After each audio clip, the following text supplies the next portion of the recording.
You're watching Market Week in Review, the week ending March 13th, 2015. My name is Blair Lowman, and I'm here today in Russell's global headquarters, based here in Seattle, Washington, and I'm joined by Chief Investment Strategist Erik Ristuben. Hello, Erik. Good morning, Blair. Well, the U.S. dollar rallied earlier this week. What insight do you have for investors as we go into the week ahead, especially with the looming Fed meeting? Yeah, we had a couple things happen this week.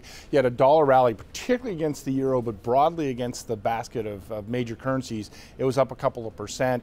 It's a continuation, as we all know, of a period of very strong dollar performance. Anytime the dollar goes up, the market becomes concerned about U.S. companies, particularly U.S. earnings, and companies particularly that have large non-U.S. revenue bases. So every time the dollar goes up, it's a weight on the U.S. stock market. As a general rule, it's a tailwind for the other markets, and I think we're seeing that again this week in conjunction with the dollar actually rising. You actually saw oil drop, which is something that we've seen pretty commonly.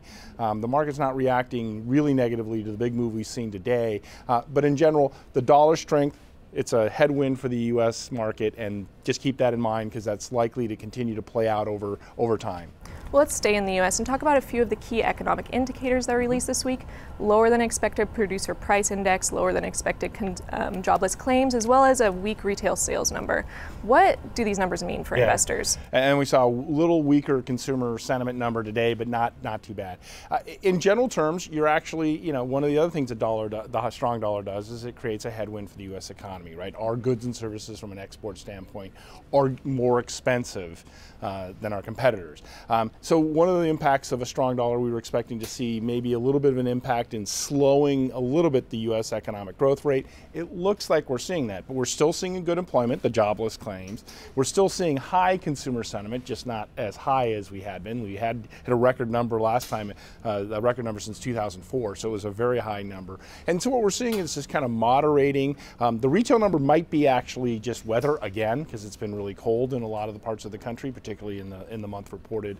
So we're seeing this kind of transition from an environment where the U.S. was accelerating and had really strong growth to what we believe is the U.S. economy actually now moving down to kind of a 3% growth rate, a much more sustainable, kind of much more long-term growth rate. But you're going to see some mixed data as you do that.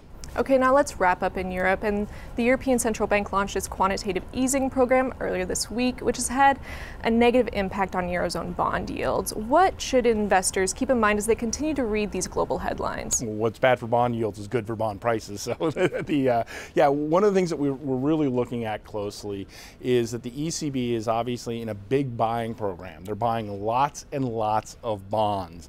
And because they're buying lots of bonds, what you're finding, as you would expect, is the price of those bonds are beginning to move up, meaning the yields are dropping. So the reality of the situation is we're really looking at those bond yields, and we're kind of looking for the market to begin to anticipate one, higher inflation, which you mentioned the PPI in the States, it's no better in Europe.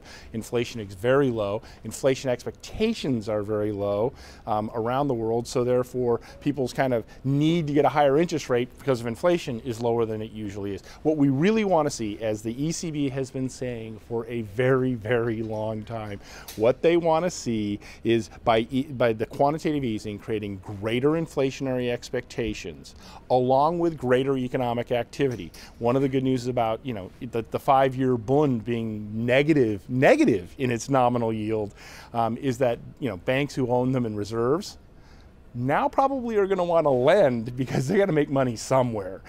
So you're going to see this incentive to lend. You're seeing credit creation improve. You're seeing consumer numbers actually, consumer sentiment at least in Europe improve. And in some spots, you're actually seeing consumption improve. All of these are the objectives of the ECB in the quantitative easing program.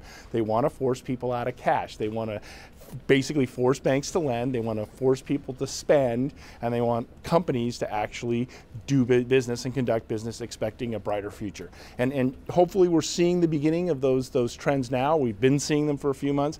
We think they'll continue. And then as a result, we expect interest rates in the eurozone to start moving back up. And in the long run, we expect, or not in the long run, but in the intermediate term, we expect U.S. interest rates to rise as well. So that's the thing to look at. Is the ECB being effective in getting the kinds of activities in the economy that they're trying to get through the quantitative easing? We think they'll be successful, and we think you're already beginning to see some of that. Well, thank you so much for your insights, Erik. And thank you, and we'll see you next week.